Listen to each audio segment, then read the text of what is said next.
Programme Gauhar के साथ और मैं हूं आपका मेजबान गौहर भट्ट। आज के प्रोग्राम में हम डिस्कस करेंगे कि क्या ये हफ्ता ईरान अमेरिका मुज़ाकरात के हवाले से तीसरा दौर शुरू हो सकता है इस हफ्ते के अंदर या नहीं, और क्या अमेरिका ने वाकई आबने हरमस को खोल दिया है या इस हवाले से कोई सॉफ्ट पॉलिसी जो है वो इख्तियार की गई है। जबकि पाकिस्तान का कहना यह है, यानी हमारे वज़ीर दिफा का कहना यह है कि अफगानिस्तान जो है वो भारत की प्रॉक्सी ज़मीन बना हुआ है। इस हवाले से बात करने के लिए हमारे साथ लॉ स्टूडियो में मौजूद हैं जनाब खालिद फरूकी साहब और जनाब खालिद क्यूम चौधरी साहब। अभी कुछ देर में इमदाद सुमरू साहब भी हमें ज्वाइन कर लेंगे, वो कहीं रास्ते में ट्रैफिक में फंस गए हैं। तो खालिद फरूकी साहब, आपसे बात का आगाज़ करते हैं। पहले तो ये बताइए, क्या आबना हरमस वाकई खुल गया है? नहीं, ये तो मेरा ख्याल है ऐसा नहीं हुआ। वो तो बल्कि ट्रंप ने एक पॉलिसी, एक ऑपरेशन जो है ना, फ्रीडम ऑपरेशन जिसका उन्होंने नाम दिया, वो है कि वो जो ईरान ने वहाँ आपने हरमज़ की ब्लॉक की हुई है, उसको नाकाबंदी की हुई है, वहाँ से ट्रंप का ये पॉलिसी बयान आया कि हम वहाँ से जहाज़ों को गुजारेंगे, गाइड करेंगे। यानी वो जहाज़ तकरीबन 2000 के करीब इस वक्त जहाज़ हैं इस पूरे रीजन में, जो वहां पे फंसे हुए कह सकते हैं, जो फंसे हुए हैं। इसकी ट्रैफिक इतनी ज्यादा है, वैसे ही आपने हरमज़ की ट्रैफिक बहुत ज्यादा, बहरी ट्रैफिक जो है, और उसमें इस वक्त तकरीबन 2000 जहाज जो हैं वो फंसे हुए हैं। अब अमेरिका में ये हुआ कि ये, अब इसके पीछे क्या मसला है? इसके पीछे है इंटरनेशनल सपोर्ट लेना। क्योंकि जिन मुल्कों के वो जहाज हैं वो सिर्फ को अमेरिका के नहीं है, पाकिस्तान के, चाइना के नहीं है, पूरे यूरोप के, अफ्रीका के, जिस मुल्क का आप जिक्र कर लें उसके जहाज वहां पे हैं। तो वो एक तो ट्रंप ने ये कहा कि जी हम वो उसमें से गाइड करेंगे अपने अपने अपने जो हमारी नेवी है उसके मदद से हम उन जहाज़ों को, तजारती जहाज़ों को गाइड करेंगे। सो ये, इससे मतलब ये नहीं लिया जा सकता कि आपने हरमज़ जो है उसकी नाकाबंदी खत्म कर दी। नाकाबंदी अपनी जगह पे, अमेरिका ने जो ईरान की नाकाबंदी की हुई है वो अपनी जगह पे मौजूद है, जिसकी वजह से ईरान के लिए बड़े प्रॉब्लम्स भी हैं। अच्छा, यहाँ से जब जहाज़ गुजरेंगे तो इसका जवाब जो है, अब इससे आगे जो बात शुरू होती है, ये बेसिकली बड़ी इबहाम की, एक जो आपने अभी कहा ना कि मुज़ाकरात होती हैं, जंग होती है, ये क्या होता है, ये बेसिकली इबहाम का एक दौर है, बेयकीनी का, गैर यकीनी का दौर है। इतनी गैर यकीनी है और इसकी बुनियादी वजह जो है ये अमेरिकी सदर ट्रंप है। वो कहते कुछ हैं, करते कुछ हैं, उनकी पॉलिसी कोई नहीं सामने आती। नहीं, मेरा ख्याल है कि उनकी पॉलिसी को समझना जरा मुश्किल कह सकते हैं, लेकिन जो वो कहते हैं वो कर गुजरते हैं। नहीं, वो कर भी गुजरते हैं, लेकिन ये है कि उन्होंने कई चीजों में यू टर्न भी लिया, कई चीजों में तब्दीली लाए। वो अमेरिका ईरान के साथ मामलात को हल करने की तरफ भी चले गए। उन्होंने क्या किया कि अभी देखिए ना आपने, एक बड़ा उन्होंने कॉन्फिडेंस बिल्डिंग मेजर जिसको कहते हैं, CBM जिन्हें हम कहते हैं, अपने यहाँ लफ्जों में पाकिस्तान इंडिया के हवाले से लफ्ज ये बोला करते थे, उसमें उन्होंने जो ईरानी जहाज है जिसको कंटेनर, जिसको अमेरिका ने अपने कब्जे में लिया था, वो पाकिस्तान को वापस किया, और पाकिस्तान के थ्रू उसका जो जितना स्टाफ पाकिस्तान पहुंचाया गया, कोई 33 बंदे हैं, उनको पाकिस्तान पहुंचाया, और ये बंदे जो है पाकिस्तान ने ईरान के हवाले करने हैं। वो कल हो जाएंगे, कल सुबह तक हो जाएंगे या आज शाम को हो जाएंगे। सो मसला ये है कि ट्रंप ने एक तरफ तो ये किया कि ये पॉलिसी ये रखी कि जनाब हम देखें कितना हम गुड्डी गुड्डी कितना खेल रहे हैं, हम कितना अच्छा काम कर रहे हैं। अच्छा, इसके पीछे अब ट्रंप, अच्छा अब दूसरी तरफ क्या है, फिर आज ही ट्रंप ने यह वजाहत कर दी कि वो मेरी जो गाइडलाइन है इसका मतलब ये नहीं है कि हमने अपनी नेवी वहां भिजवानी है। नहीं, वो तो हमारे कुछ जहाज होंगे जो सिर्फ दूर से लोगों, दूसरे जहाजों को गाइड करेंगे। अच्छा, ये ट्रंप का कहना है। सेंटकॉम का ये कहना है कि 15,000 जो अमेरिकी जो हमने मखसूस किए हैं फौजी इस ऑपरेशन के लिए। अच्छा, अब 15,000 अगर फौजी आते हैं, डिस्ट्रॉयर आते हैं, उनकी नेवी आती है यहाँ पे, उनका मुकाबला कहीं होता है, ईरान उन पे हमला करता है, और एक ईरान ने दावा भी किया कि उन्होंने अभी कुछ घंटे पहले, लेकिन उसकी तरदीद आ गई, अमेरिकी उसकी तरदीद आ गई। फिर ये हुआ कि नहीं, अब 2 अमेरिकी जहाज वहां से गुजर भी गए हैं। अच्छा, इस तरह की एक मामला जो है ना चल रहा है। अच्छा, इसके बिल्कुल साथ साथ पैरेलल एक दूसरी चीज जिसकी तरफ बहुत से लोगों को खदशा है कि ये भी हो रही है, वो है कि क्या अमेरिका ने अपनी जंगी तैयारियां मुकम्मल कर ली हैं? क्या अमेरिका एक बार फिर ईरान पर हमला करने वाला है? अगर ये मामलात अमेरिकी ख्वाहिशात के मुताबिक, अमेरिकी जो मुतालबात हैं उनके मुताबिक हल नहीं होते तो क्या होगा? इसमें जो बड़ी इंपॉर्टेंट बात है वो ये है कि जितना मिलिट्री बिल्डअप हुआ है इसराइल के अंदर, जितना मिलिट्री बिल्डअप हुआ है यूएई या कई कुवैत में हुआ है, यूएई में हुआ है, यहाँ पे अगर जब कोई इस वक्त जो कहा जा रहा है ये है तकरीबन कोई समझे कि 100 के करीब ऐसे स्पॉट हैं जहां से अमेरिकी जो है वो कार्रवाई कर सकते हैं, यानी उनके तैयारे भी हैं, जहाज भी हैं, मिलिट्री बेसिस भी हैं, बेशुमार है। यानी जो पिछली बार कसर रह गई थी वो उन्होंने बढ़ा ली है, और दूर इलाकों से भी ड्रोन हमले भी हो सकते हैं। ये सारा कुछ यहां से अगर ट्रंप जो है ये फैसला करते हैं कि ईरान हमारे मुतालबात नहीं मान रहा, तो क्या फिर उसके बाद जंग तो नहीं शुरू हो जाएगी, या किसी वक्त भी जंग तो शुरू नहीं हो सकती। अगर सपोज देखें ना कि जैसे जिसकी आपने अभी कहा कि तरदीद हो गई कि वो उस पर हमला नहीं हुआ, अगर ईरान ने हमला कर दिया हुआ तो फिर जाहिर है कि अमेरिका उसका जवाब देगा। उसके जवाब में अच्छा, ये मैं तरदीद का लफ्ज मेरा ख्याल थोड़ा सा मैं इसको वजाहत के साथ बयान कर दूं। ये सेंटकॉम ने कहा कि हमारे जो जहाज है उनके ऊपर कोई निशाना नहीं लगा, मिसाइल हमें नहीं लगे। लेकिन ये है कि जो हमला हुआ वो हमला हुआ करने की कोशिश इससे यही समझा जा रहा है कि हमला बहाल हुआ, अच्छा, वो निशाने पे नहीं लगा, वो अलग बात है। अब अमेरिका इस बार यहाँ पे इस रीजन में लेके आया अपने वो जहाज जिनके थ्रू वो छोटी कश्ती जो उनकी बड़ी, जिन्होंने तंग किया हुआ है, वो शतुंगड़े से जो समुद्र में उनके तेज मिसाइल बरदार शतुंगड़ी कश्तियां उनकी, एक वो है और एक ड्रोन है शाहिद के नाम हाँ से। जी, उनके लिए वो एक ऐसे वो तैयारे भी लेके आए जो उनको टारगेट करेंगे। अच्छा, ये सारी जंगी तैयारियां हैं, लेकिन साथ ही अब आप देखें कि जो मुतालबात पेश किए गए, मुतालबात कुछ हैं ईरान के, मुतालबात कुछ हैं अमेरिका के। अमेरिका के मुतालबात में दो बड़े सर फहरिस्त मुतालबात हैं, एक मिसाइल प्रोग्राम और न्यूक्लियर प्रोग्राम का खात्मा, और जो उनका जो है यूरेनियम, एनरिच्ड यूरेनियम, उसको उठा के वहाँ से बाहर लेके जाना। ये वो एक ऐसा मसला है। और दूसरी तरफ जो हालात बदले, मारूजी हालात जो तब्दील हुए, उसमें यह हुआ कि ईरान ने हुर्मुज़ पर कंट्रोल ज्यादा अपना मजबूत कर लिया।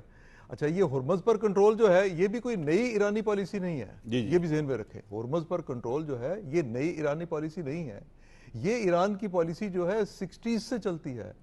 तब भी जब शाह की हुकूमत होती थी तब भी ईरान ये समझता था कि हुर्मुज़ का कंट्रोल उसके पास है। 70s में भी ईरान समझता था हुर्मुज़ का कंट्रोल उसके पास है। वो कहते हैं कि ये हमारा इलाका है। नहीं, इलाका उनका नहीं है, उनके करीब से गुजरने वाली एक समुद्री रास्ता है। अब वो उनका इलाका नहीं हो सकता। इलाका होता है जो इंटरनेशनल वाटर, जहां तक आपका अपना होता है इलाका, उसके आगे तो फिर दूसरी तरफ ओमान है। इलाका उनका नहीं होता, तजारती गुजरगाहें किसी मुल्क की नहीं होती, उस पर पैसा नहीं लिया जा सकता। लेकिन हालात अब ऐसे आ गए हैं, मुझे यूँ लगता है गौर कि जहाँ पे इनके मुज़ाकरात अगर आगे बढ़ते हैं तो इसमें अमेरिका जो है और ईरान बल्कि अपना न्यूक्लियर जो प्रोग्राम है इस पे कॉम्प्रोमाइज़ कर जाएगा, और अपना जो यूरेनियम है, आबना हुर्मुज़ के बदले ईरान के अंदर एक सोच ये पैदा हो रही है कि आबना हुर्मुज़ जौहरी ताकत से बड़ी ताकत है। तो वो कोई ऐसी बार्गेनिंग करने में अमेरिका के साथ हो सकता है, इस बात को आगे ज़्यादा बढ़ाएं ईरानी, कि अगर हमारा आप यूरेनियम वाला अभी मामला ये ले लेते हैं इतने अरसे के लिए, मखसूस अरसे के लिए, तो इसके बदले में आपने हुर्मुज़ का कंट्रोल जो है वो ईरान के पास रहे। अच्छा, अब इस बात को अमेरिका मान ले तो मान ले, लेकिन क्या अरब ममालिक इसको मानेंगे, खलीजी ममालिक इसको मानेंगे? उनके तो गले पे अंगूठा आ जाएगा, उनकी मईशत, पूरी दुनिया की मईशत जो है ईरान के शिकंजे में आ जाएगी। सो ये एक ऐसा मामला है जहाँ पे देखने वाली बात यह है कि सदर ट्रंप जो है वो ईरान को कितनी फैसिलिटी देते हैं, कितनी बार्गेनिंग करते हैं। यूरेनियम, मिसाइल प्रोग्राम, प्रॉक्सीज वाला मसला अमेरिका खुद हल कर चुका है कि उसने सीरिया में प्रॉक्सी ईरान की टोटल ख़त्म कर दी, इक़्तिदारी रजीम चेंज कर दिया। लेबनान को उन्होंने इसराइल के हवाले कर दिया, इसराइल ने आधा लेबनान तो खाली करवा लिया हुआ है। अच्छा, अब इसराइल ने यही नहीं किया, बल्कि इसी दौरान इसराइल अपने मकसद को ये पूरा कर रहा है कि उसने 2/3 गजा का जो है इनफैक्ट उसके कब्जे में चला गया। देखिए, बात यह है कि इसराइल तो मुजालम ढा रहा है, इसमें तो कोई शुबे की बात नहीं है, और इस बात को जाहिर है कि किसी सूरत भी इसकी सपोर्ट नहीं की जा सकती, बल्कि मुजम्मत जाहिर है दुनिया में कोई शख्स सपोर्ट नहीं कर रहा। ये बाकायदा एक काबिल मुजम्मत अमल है। और लेकिन इसके बावजूद मैं जरा बात को दूसरे लोगों को भी शामिल कर लें इस बात में। इमदाद सबरूर साहब, आपके ख्याल में ये जो इस वक्त सूरत हाल, अभी खालिद फरूकी साहब ने बड़े क्लैरिटी के साथ चीज़ों को बताया, आपके ख्याल में ईरान क्या इस वक्त ऐसी पोजीशन में है कि वो कोई बार्गेनिंग कर सके अमेरिका के साथ? देखिए भट्ट साहब, जिस वक्त सूरत हाल जो रात से डेवलपमेंट्स हुई हैं वो तो ये इंदिया दे रही है कि सदर डोनाल्ड ट्रंप शायद कुछ पीछे हटने को तैयार हुए हैं। एक तो आबना हुर्मुज़ की नाकाबंदी उस तरह नहीं रहेगी, ज़ाहिर है वो कह रहे हैं हम जहाज़ों को गाइड करेंगे, जहाज़ों को निकालेंगे। दूसरा फिर अपना ईरान का जो जहाज़ था जो उन्होंने अपने कब्ज़े में लिया था, उसके 22 पाकिस्तान की वज़ारत ख़ारजा के मुताबिक 22 अफराद जो थे होस्टेज थे, वो पाकिस्तान के हवाले हो गए, जो पाकिस्तान ईरान के हवाले करने जा रहा है। उसके बाद वो जहाज़ जो है वो भी पाकिस्तान के हवाले होगा और पाकिस्तान उसको ले अपना पाकिस्तान के हवाले किया जाएगा, फिर पाकिस्तान उसको ईरान के हवाले करेगा अपनी उसमें हिफाजत में ले जाकर। तो ये तो ट्रंप की तरफ से तो बड़ा अच्छा जेस्चर है, लेकिन इसके पीछे रीज़न क्या है? एक तो जाहिर है जो दोस्त ममालिक का प्रेशर है डोनाल्ड ट्रंप के ऊपर भी। नहीं, पाकिस्तान की सफारती कामयाबी भी तो है। नहीं, पाकिस्तान की सफारती कामयाबी सोमरा साहब एक आधे सिर्फ चंद सेकंड की, वो ये है कि इसको थोड़ा सा हम अगर क्लियर कर लें ताकि फिर उसी बेस पे हो जाए बात। आपने हुर्मुज़ की नाकाबंदी जो है ये बेसिकली की है ईरान ने, जो मजमूई तौर पे ईरान की नाकाबंदी की है वो की हुई है अमेरिका ने। अमेरिका ने अपनी नाकाबंदी खत्म नहीं की, और जो नाकाबंदी इस वक्त जो है वो भी जो ट्रंप ने जो कहा है, अभी इसी की हम वजाहत कर रहे थे, इसलिए मैंने कहा कि वो अमेरिका ने तो ये कहा कि वो उन जहाज़ों को, ये असल में ईरान पर एक नया प्रेशर है इंटरनेशनल कम्युनिटी को साथ लेके कि जहाज होंगे यूरोप के, गाइड करेगा अमेरिका उनको। अच्छा, लेकिन साथ ही उन्होंने जो अपना उनका जहाज हाँ, रिलीज ये करने का बिल्कुल, ऐलान कर दिया, बहुत बड़ा कदम है ना। अच्छा, और दूसरा मेरा ख्याल है, जो आप कह रहे हैं ज़ाहिर है आपकी वो बिल्कुल आप ठीक कह रहे होंगे, लेकिन मेरा ख्याल ये है कि आहिस्ता आहिस्ता CBMs हो रहे हैं और ट्रंप कुछ जेस्चर दे रहे हैं, उसके बाद ईरान, क्योंकि पाकिस्तान के जरिए सफारतकारी हो रही है, पहले पाकिस्तान के पास तजावीज़ आती हैं, पाकिस्तान अमेरिका से और ईरान के साथ शेयर करता है, और उसके बाद कुछ डेवलपमेंट्स होती है। तो सबसे बड़ी डेवलपमेंट तो ये है कि उन्होंने वो जहाज़ जो है रिलीज़ करने का फ़ैसला किया, उसके लोग रिलीज़ करने का फ़ैसला, लोग रिलीज़ कर दिए। और उसके अच्छा उसके पीछे जो रीज़न मुझे नज़र आ रही है वो ये है कि डोनाल्ड ट्रंप साहब ने अभी जाना है चाइना, उनका विजिट है अभी इसी महीने के वस्त में, 14 को मुलाकात है सदर अपना चाइना से, हाँ, शी के साथ।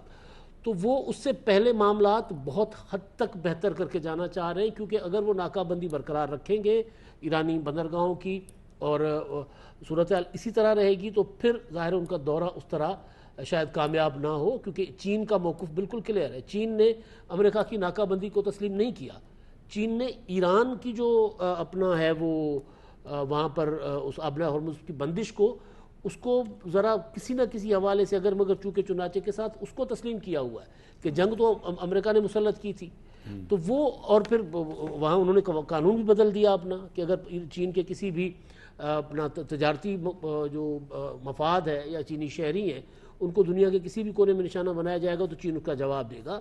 तो डोनाल्ड ट्रंप वहाँ जाने से पहले मेरा ख्याल है ऐसा माहौल बनाना चाहते हैं ताकि वहाँ पे उनको कोई ऐसी चीज़ फेस ना करनी पड़े, क्योंकि वो बड़े अरसे के बाद वहाँ जा रहे हैं और बड़े मेरा ख्याल है 1-2 बार पहले उनका दौरा जो है मौखर भी हो चुका हुआ है, तो वो नहीं चाहते कि इस बार मौखर हो, इसलिए वो जेस्चर दे रहे हैं।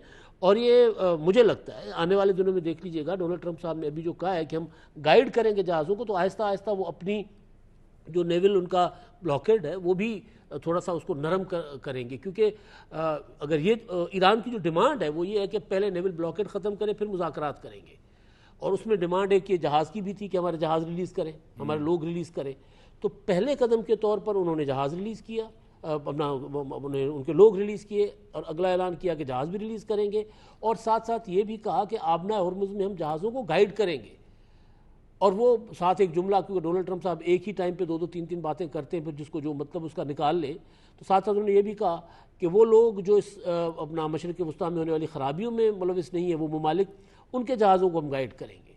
तो ज़ाहिर है उसमें फिर अपना चीन भी शामिल है, उसमें कई और ममालिक शामिल हैं, तो उसमें फिर तिजारत तो ईरान की के साथ भी जो रुकी हुई है वो भी तो शुरू हो जाएगी। सिर्फ ये नहीं होगा कि अगर वो अपना जो मिडल ईस्ट के ममालिक हैं और उसके खलीजी ममालिक हैं, अरब ममालिक हैं, सिर्फ उनके यहाँ से आने वाले जहाज़ों को तो वो नहीं गाइड करेंगे। फिर चीन, लेकिन ये भी तो हालांकि मुझे सब देखिएगा कि जो है अमेरिका का जो ब्लॉकेड है उसकी वजह से दुनिया भर के जहाज़ वहाँ पर रुके हुए हैं, 2000 के करीब फरूखी साहब ने बताया वहाँ पे जहाज़ हैं जो रुके हुए हैं, और अब अमेरिका कहता है कि हम उनको गाइड करेंगे, रास्ता देंगे, क्योंकि पूरी दुनिया इसके डिस्टर्ब हो रही है। तो अगर ये मामला जल्दी हल नहीं होता तो पूरी दुनिया की इकॉनमी जितनी बुरे तरीके से मुतासर हो रही है, तो सर ये तो काफ़ी मामला और गड़बड़ हो जाएंगे। देखिए, फरूकी साहब ने बिल्कुल दुरुस्त समत में निशानदेही की कि जो आबना हुर्मुज़ की जो सूरत हाल है और वहाँ के जो मामलात हैं उसके बायस जो है अब वो ईरान ये समझता है कि आबना हुर्मुज़ जो है वो उनके जोहरी प्रोग्राम से ज़्यादा मौसर मुआशी हथियार जो है जो है वो साबित हुआ है। और इसमें कोई शक नहीं कि इसी मौसर हथियार के बायस ही जो है वो फिर जो है वो दबाव भी सामने आए, और ये दबाव जो हैं वो मिडल ईस्ट के भी सामने आए, हर मुल्क के अंदर आए, और उसमें अमेरिका के अंदर भी आए और इत्तेहादियों में भी आए। और इसी के बायस ही फिर जो ब्लॉकेड अमेरिका की तरफ से शुरू हुई वो भी इसी हथियार को शायद वो भी ईरान की तरह जो है वो किसी हद तक आप कह सकते हैं कि इस्तेमाल करना चाहते थे। और अब देखिए कि ये जो मुआशी जंग है, ये जंग जो थी ईरान अमेरिका इसराइल जंग जो है, ये एक मुआशी जंग की शक्ल अख्तियार कर चुकी है। ये पूरी दुनिया में मैशत जो है उससे मैशत को अपनी लपेट में जो है वो ले चुके हैं। और आपने देखा कि जब भी कोई वाकया जो है, जंग बंदी तो जारी है, सीज फायर तो जो है वो पाकिस्तान की कोशिशों से जो सीज फायर हुआ उस पर पाकिस्तान की ये भी कामयाबी है कि सीज फायर जो है वो कायम है, अभी तक कायम और है। अब भी और उसकी कोई टाइम लिमिट मुकर्रर नहीं। और दोनों ममालिक ईरान और अमेरिका बज़ाहिर जो सूरत हाल नजर आती है उसमें दोबारा जंग की तरफ नहीं जाना चाहते, और दोनों जंग से निकलने के लिए एक दूसरे से रास्ता मांग रहे हैं।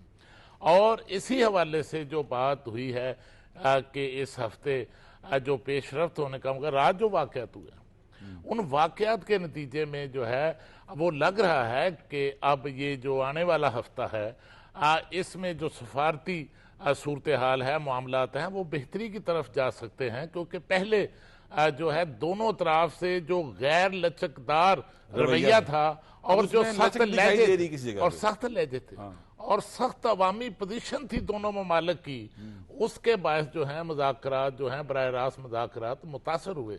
लेकिन इसके बावजूद अब आप देखें कि रात अमेरिकी सदर डोनाल्ड ट्रंप का ये जो बयान आया है कि देखिए कि मामलात जो हैं वो उनमें मुस्बत पेशरफ्त हो रही है, और इससे जो है सारे आने वाले वक्त में फ़ायदा उठा सकते हैं। इससे साबित होता है कि इख्तलाफात के बावजूद डिप्लोमेसी आगे बढ़ रही है, और पाकिस्तान के जरिए जो पैगामात का जो तबादला हो रहा है उसके भी जो असरात हैं वो भी सामने जो हैं वो आ रहे हैं। और सुमरो साहब ने भी दुरुस्त निशानदेही की कि जो चंद रोज तक अगले हफ्ते जो है वो अमरीकी सदर डोनाल्ड ट्रंप का जो दौरा चीन है उसका भी जो है वो बड़े इस हवाले से जो है वो पेशरफ्त हो सकती है उसकी। और मुज़ाकरात जो हैं या मामलात जो बैकडोर चैनल के जरिए, अब देखें सारे मुज़ाकरात जो हैं वो पसे पर्दा हो रहे हैं, और पसे पर्दा मुज़ाकरात जो हैं उनमें जो मामलात ऐसे हैं जिन पर इत्तफाक राय हो सकता है, पहले उन पर जो है वो इत्तफाक की तरफ लगता है कि खालिद फरूकी साहब ये फरमाइएगा कि सदर ट्रंप ने एक खत लिखा कांग्रेस को चंद रोज पहले, उसमें कहा कि हमारी जो मुसल्ला एक लड़ाई थी ईरान के साथ, जंग थी, वो खत्म हो चुकी है। और जिसका मतलब ये लिया गया कि अब ईरान जो अमेरिका जो है वो मजीद लड़ाई करने की कोई मतलब ख्वाहिश नहीं रखता, या कम से कम ईरान के साथ उनका अब एक मुसल्ला तसादम दिखाई नहीं दे रहा, वो नहीं चाहते मुसल्ला तसादम हो। लेकिन अभी आप बता रहे हैं कि, और वो जाहिर है कि वो रिपोर्ट हुई सारी चीज़ें जो आप बता रहे हैं कि अमेरिका जो है वहाँ पर अपनी जो प्रेजेंस है उसको बढ़ा रहा है, फौजी प्रेजेंस को बढ़ा रहा है। तो ये क्या पॉलिसी है? ये देखिए ना, ये तो सदर ट्रंप को अगर वो ये ना करते, ये उन्होंने एक रस्मी कार्रवाई की है, बहुत क्लेवर उन्होंने ये चाल की है कि वो कांग्रेस के उस प्रेशर से निकल गए बिल्कुल भी कि मुझे आपके पास जाना पड़ेगा, आपसे मुझे इजाज़तनामा चाहिए। वहाँ बाज़ लोग एतराज़ करते, बाज़ कहते हाँ जी जंग रखी जाए, कुछ लोग कहते नहीं। कुछ जाहिर है कि अमेरिका में एक माहौल बना हुआ है इस वक्त जिसमें एक तो ट्रंप की मुखालफत है, दूसरा जंग की मुखालफत है, तीसरा जो अभी आपने इसराइल के बारे में बात की, इसराइल से नफरत की जो एक लहर है ये अमेरिका में भी मौजूद है। बिल्कुल मौजूद है। इसराइल से नफरत की लहर इसराइल के अंदर मौजूद है सर। एग्जैक्टली। सो जो अमेरिकी एस्टेब्लिशमेंट है वो इसको माने या ना माने, लेकिन अमेरिका में अवाम की सतह पर और दोनों पार्टियों में ऐसे लोग मौजूद हैं जो ये समझते हैं कि हमने ये बेकार जंग शुरू की और नेतन्याहू के कहने पर यह जंग शुरू की। मैं रात उसका एक जो John Bolton national security adviser था ट्रंप का पिछले दौर में भी, तो उसका इंटरव्यू पढ़ रहा था, तो उसने कहा है कि ये जंग होगी हर सूरत में होगी और ईरान पर दोबारा हमला होगा। जो मिलिट्री बिल्डअप किया जा रहा है इसका कुछ ना कुछ नतीजा निकलेगा। अच्छा, ये एक अमेरिकी जिम्मेदार शख्स का जो कि पहले इस जंग का मुखालिफ था, अब वो कह रहा है जो कुछ तैयारी वहां पे हो चुकी है, जो कुछ पहुंच चुका है, इसका मतलब यही है कि जंग लाजमी होगी। बोल्टन जो है उसकी एक वो बड़ा क्रिटिकल भी रहा है ट्रंप के हवाले जी, से। बिल्कुल ठीक है। अच्छा, सदर ट्रंप ने ये जो काम किया ये कांग्रेस से बचने के लिए किया। अब जंग तो खत्म हो गई, कांग्रेस को बता दिया गया, अब अगर नए सिरे से कोई फौजी कार्रवाई शुरू होती है उसके लिए प्रेसिडेंट को किसी परमिशन की जरूरत नहीं पड़ेगी। सो ये उनका एक जो है मतलब है। दूसरी बात यह है कि देखिए ना, ये जो हम अभी ईरानियों की बात कर रहे थे कि जो ईरानी जहाज था ये हमला वापस जा भी चुका है मेरा ख्याल है। अब तक की जो इन्फॉर्मेशन वो ये है कि वो लोग जो हैं गवादर के थ्रू वो उनको या पाकिस्तानी बॉर्डर के पे उनको ईरान के हवाले कर दिया गया है। अच्छा, तो जहाज जो है जिस वक्त भी हवाले करना होगा वो भी हो जाएगा उनके हवाले। ईरानी जो जहाज के अमला था वो तो वापस चला गया, लेकिन इसके साथ साथ आज ईरान ने यूएई का जो एक टैंकर था उस पर भी हमला किया। जी जी। अच्छा, उस टैंकर पर हमला जो हुआ है इसका ऐलान यूएई की हुकूमत ने किया है। जी जी। इसके नतीजे में क्या हो रहा है? तेल की आलमी कीमतें बढ़ रही हैं। असल में ट्रंप एक ऐसा माहौल तैयार कर रहे हैं जिसमें वो पहले जो उनको एक मसला था जो इसराइल के हवाले से आ गया कि इसराइल की वजह से अमेरिका जंग में कूदा है, अमेरिका और ईरान का तनाजा बन गया। अब ट्रंप ने उस तनाजे को ईरान वर्सेस द वर्ल्ड, बाकी सारी दुनिया के साथ के तेल की कीमतें भी बढ़ रही हैं, मईशत दुनिया की तबाह हो रही है, आपने हुर्मुज़ पर कब्जा हुआ, ये सारी चीजें ट्रंप ने बना दी हैं। जो सदर शी से उनकी मुलाकात थी, अमेरिकी सदर की जो आने वाले दिनों में मुलाकात है, ये मुलाकात होनी थी मार्च में, फिर उसके बाद मुलतवी हुई, अप्रैल में गई, अप्रैल के बाद फिर अब ये मई में चली गई। इस मुलाकात का एक बुनियादी मकसद था और इससे पहले ये जंग शुरू हुई। इस मुलाकात से पहले सदर ट्रंप का यह इरादा था कि जैसे उन्होंने वेनेजुएला के तेल के ज़खायर पर कब्जा किया वैसे ही वो ईरान के तेल के ज़खायर पर कब्जा कर ले, होल्ड उनका। जी, उन्होंने कहा। अच्छा, जब होल्ड हो जाएगा तो वो चीन को ब्लैकमेल कर सकेंगे, बार्गेनिंग कर सकेंगे कि अभी तुम्हें ऑयल सप्लाई में फ्री चाहिए, कोई उसमें रुकावट नहीं चाहिए, तो आप मुझसे बात करो। अच्छा, जब वो कहेंगे मुझसे बात करो तो इसका मतलब क्या होगा? वो उसके बदले में कुछ चीजें, अगर ईरान को तेल की फ्री सप्लाई चाहिए, सबसे बड़ी दुनिया की फैक्ट्री है, उसको तेल देंगे तो उसके बदले में क्या लेंगे? उसके बदले में ट्रंप बड़ी देर से ईरान से ये मुतालबा कर रहे हैं। असल जो चीज समझने वाली है वो ये कि ट्रंप ये मुतालबा कर रहे हैं कि भी मुझे मिनरल्स चाहिए, रेयर अर्थ मिनरल्स, जिनको चाइना में क्रिटिकल अर्थ मिनरल्स कहा जाता है, वो चाहिए। अब वो सारे के सारे जो ओवरऑल जितना दुनिया में होल्ड है वो 90% और उसकी प्रोसेसिंग का काम जो है वो चाइना में होता है। अमेरिका अगर इसको शुरू भी करे, अव्वल तो शुरू नहीं कर सकता अभी फौरी तौर पे, शुरू भी करे तो उसे 10 साल लगेंगे चाइना के बराबर पहुंचते हुए। जी जी। सो वो एक बार्गेनिंग चिप है, ये जो तेल की गुजरगाहों पर कब्जा करना था। जी जी। लेकिन ट्रंप का प्रॉब्लम यह है कि वो शी से मुलाकात भी दोबारा सर पे आ गई, वो अपनी उस पोजीशन में नहीं आ सके। सो इसमें यह है कि इस पोजीशन में ना आने के बावजूद अब इन दिनों में ही, अगले इस हफ्ते के अंदर अंदर, क्या ट्रंप कोई फैसला कुन कार्रवाई वहां ईरान में करेंगे या मुज़ाकरात के जरिए? अगर ईरान मुज़ाकरात की इस जगह पे जहां पे इस वक्त दोनों मुल्क जिस लेवल पे मुज़ाकरात कर रहे हैं, अगर ईरान इस जगह पे रह के मुज़ाकरात करता है और अमेरिका मजबूर होता है यहाँ पे मुज़ाकरात के लिए, तो अमेरिका की तो पोजीशन ही बहुत कमजोर है। जी जी। वो तो लेने के देने पड़ गए उसे, वो आया कुछ करने था और आग उसके घर में यूं पहुंच गई है कि ईरान उसके कंट्रोल में नहीं आ रहा। सो ये चीजें ये हैं कि इसने इबहाम, मैंने जो शुरू में अर्ज किया था वो ये कि इबहाम और गैर यकीनी की जो सूरत हाल है वो ये है कि ट्रंप जंग करेंगे या मुज़ाकरात करेंगे। उनको जो ऑप्शन मिला वो उस तरफ चले जाएंगे, कोई अखलाकियात नहीं होगी, कोई जंगबंदी की बातें नहीं होगी, वो उधर चले जाएंगे।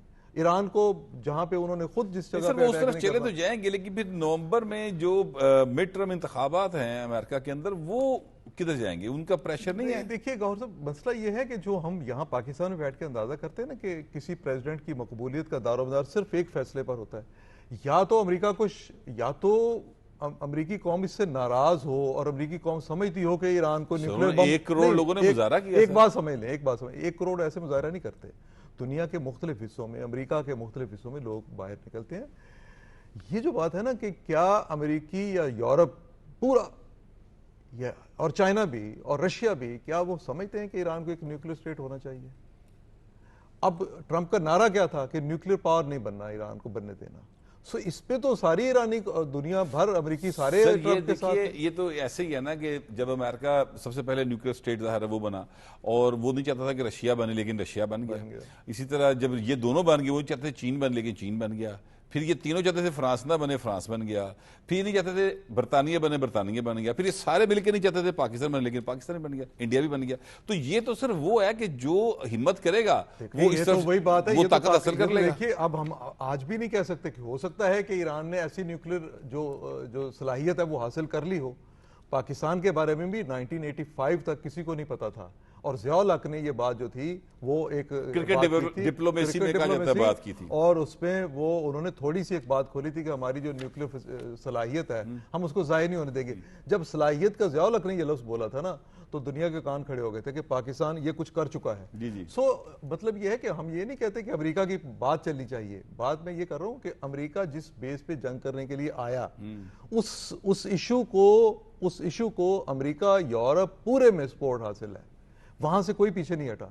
ट्रंप की पॉलिसियों की वजह से अगर महंगाई होती है तो लोग उस महंगाई के खिलाफ, महंगाई तो सर वहां पे हुई है, बिल्कुल लोग महंगाई उसके तो खिलाफ निकलेंगे, 47% तेल की लोग कीमतें उसके बढ़ी खिलाफ हैं निकलेंगे। सोमरो साहब, तो फिर जाहिर है कि वहां पे महंगाई तो बढ़ी है, और अमेरिका के अंदर कीमतें बढ़ी हैं। तो जब वहां पे कीमतें बढ़ेंगी तो जाहिर है हर चीज की कीमत बढ़ेगी, और जाहिर है कि लोग उससे डिस्टर्ब होंगे। अच्छा, अब मैं ये आपसे पूछना चाह रहा था कि ये जो सूरत हाल है, यानी इस वक्त जो आप देख रहे हैं कि अमेरिका अपनी प्रेजेंस बढ़ा रहा है खलीज के अंदर, और जो फरूकी साहब बता रहे हैं जिस तरीके से चीजें चल रही हैं, तो ऐसे में जो ईरान का दौरा है, क्या एक दफा फिर मुखर हो सकता है प्रेसिडेंट ट्रंप का? सॉरी, चीन का दौरा। मेरा नहीं ख्याल चीन सदर डोनाल्ड ट्रंप साहब जाएंगे, और जो सूरत हाल आप बता रहे हैं, जो फारूक साहब ने बताया कि मिडल ईस्ट में अपनी प्रेजेंस वो बढ़ा रहा है, मेरा ख्याल है कि वो इस जंग से ज़्यादा एक मुस्तकबिल की पेशबंदी वो कर रहे हैं। एक हमला डोनाल्ड ट्रंप कर सकते हैं ईरान पर चीन के दौरे के बाद मुख्तसर वक्त के लिए, और बड़ा हमला करके फिर निकल जाएंगे कि हमें जो बाकी मादा हमें चाहिए थे टारगेट्स हमने वो अचीव कर लिए, ये कह के वो निकल सकते हैं वहाँ से, जो मुझे लगता है। और अभी क्योंकि आपने देखे सऊदी अरब ने पाकिस्तान के साथ दिफाई मुआहदा कर लिया है, और इस जंग के दौरान डोनाल्ड ट्रंप ने जितना दिफाई निज़ाम था उससे कहीं उठाकर वो जाकर इसराइल में लगा दिया, तो सारे अरब ममालिक जो है वो उनसे सफारतकारी के ज़रिए जो भी पैगाम आते थे उन्होंने दिए कि आप ईरान की जंग छेड़ के आपने सारा का सारा अपना दिफाई निज़ाम जो इसराइल की तरफ मुंतकिल कर दिया, और ईरान बड़ा कामयाबी से टारगेट अचीव कर रहा था वहाँ पर। उनकी अमेरिकन अड्डों पर भी हमले हो रहे थे, उनकी जो ऑयल तनसीबात है उनके ऊपर भी हमले हो रहे थे। तो ये बेसिकली यहाँ पर कोई और इनके दिफा के लिए आ जाए, किसी और के साथ मुआहदे कर लें, मेरा ख्याल है ये मुस्तकबिल के लिए करें ताकि अपनी प्रेजेंस मुस्तकबिल में रखें बरकरार। अच्छा, एक सवाल अजीब कर लें कंप्लीट, फिर मैंने एक सवाल आपसे करना है। मुख्तसरन देखिए, ये कामयाबी अमेरिका की नहीं है कि जंग जो है वो आबना हुर्मुज़ के मामले पर आकर महदूद हो गई है, ये कामयाबी ईरान की है। ठीक है, डोनाल्ड ट्रंप ने जंग ईरान को तबाह करने के लिए, उसकी तहजीब तबाह करने के लिए छेड़ी थी, लेकिन वो ईरान ने आबना हुर्मुज़ पर बंदिश करके उसको वहाँ लाकर बंद कर दिया है।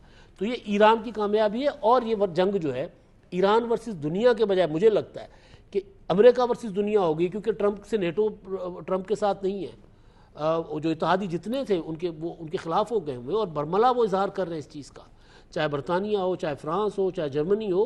तो मेरा ख्याल है कि इसमें ट्रंप ने बहुत ज़्यादा नुकसान उठाया, सिर्फ मुल्क के अंदर नहीं, अपने आलमी इत्तेहादी भी गंवाए हैं। अब वो जो अपना खलीज है वहाँ पर अपनी प्रेजेंस कायम रखना चाहता है फ्यूचर के लिए।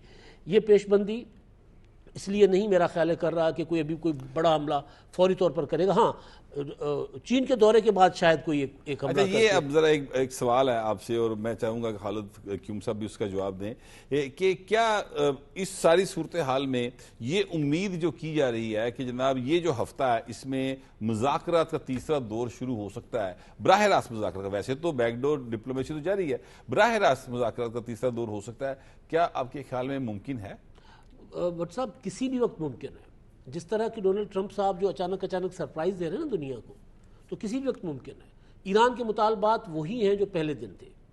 ईरान एटमी ताकत नहीं बनना चाह रहा था, वो अपने सिविलियन मकासद के लिए कह रहे हैं कि हम वो यूरेनियम इनरेस्ट कर रहे हैं।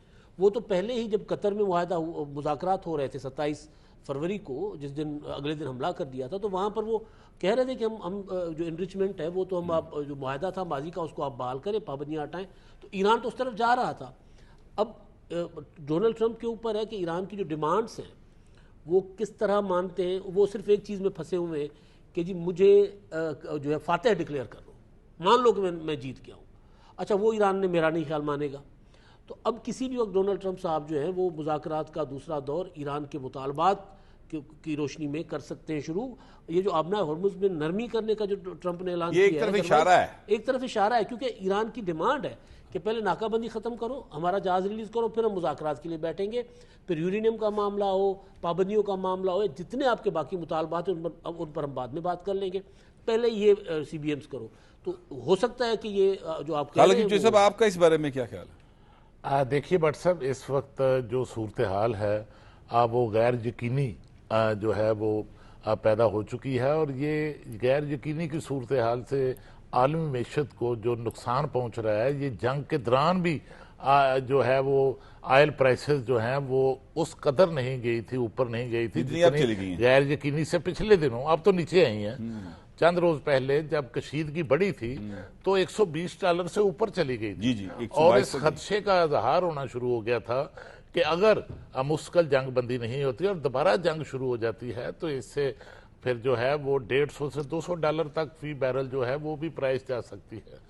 और इसमें अब लगता है कि जिस तरह अमेरिकी सदर डोनाल्ड ट्रंप के एक बयान में 3 किस्म की बातें होती हैं जिसका यहाँ इजहार हो रहा था, तो रात जो उन्होंने बातें की हैं उसमें 2 बातें मुस्बत हैं, और उससे जो है लग रहा है कि अब जो है वो बैकडोर चैनल से जो डिप्लोमेसी हो रही है वो जो है सामने आने लगे। वो उसके ये जो CBM हुए हैं, ये मामूल की कार्रवाइयां नहीं होती, ये बहुत बड़ा CBM है। जी। और इसके नतीजे में जो है कोई मामला, सफारती मामला जो है वो आगे बढ़ सकते हैं, और इस हफ्ते में कोई पेशरफ जो है वो हो सकती है। बिल्कुल। मेरे पास अब चूंकि वक्त थोड़ा रह गया और मैं एक इशू है जो हम डिस्कस नहीं कर सके, लेकिन मैं चाहता हूँ खालिद फरूकी साहब आप उस पर थोड़ा सा इज़हार ख्याल फरमा दें। वो ये है कि हमारे वज़ीर दिफा ख्वाजा आसिफ साहब हैं, उन्होंने कहा कि अफगान सरजमीन भारत की प्रॉक्सी बना हुआ है और दहशत गर्दों को भारत की जो है वो सरपरस्ती हासिल है। ये इल्ज़ाम पाकिस्तान एक मुद्दत से लगा रहा है और हमने बहुत सारी जगहों पर सबूत भी दिए हैं और हमने साबित किया कि वाकई ऐसा हो रहा है।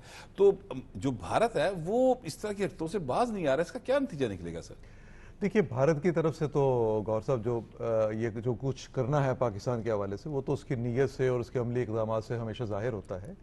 मसला तो यह है कि जो वहाँ पे काबुल में बैठे लोग हैं, तालिबान हैं, उन्होंने भारत को पूरी स्पेस दी है ना, और हम उनके बारे में क्या सोचते थे, पाकिस्तान से क्या सलूक करता था, और जो वो पाकिस्तान के साथ कर रहे हैं वो अपनी उस हरकत से बाज नहीं आएंगे। हमने अब जो लास्ट देखिए मुज़ाकरात कितने संजीदा नौयत के, कितने वो सीरियस अपना सीनियर लेवल पे मुज़ाकरात हुए, अभी जो चाइना में मुज़ाकरात हुए हैं उर्मुची में, इसके बावजूद अगर उस मुज़ाकरात के ख़त्म होते ही पाकिस्तान में फिर दरअंदाजी शुरू हो जाती है, फिर ये दहशतगर्द आ जाते हैं, तो फिर इसमें तो भारत को तो उसको हम जानते हैं ये हमारा दुश्मन नंबर 1 है, लेकिन इनको तो हम अपना दुश्मन नहीं कहते थे।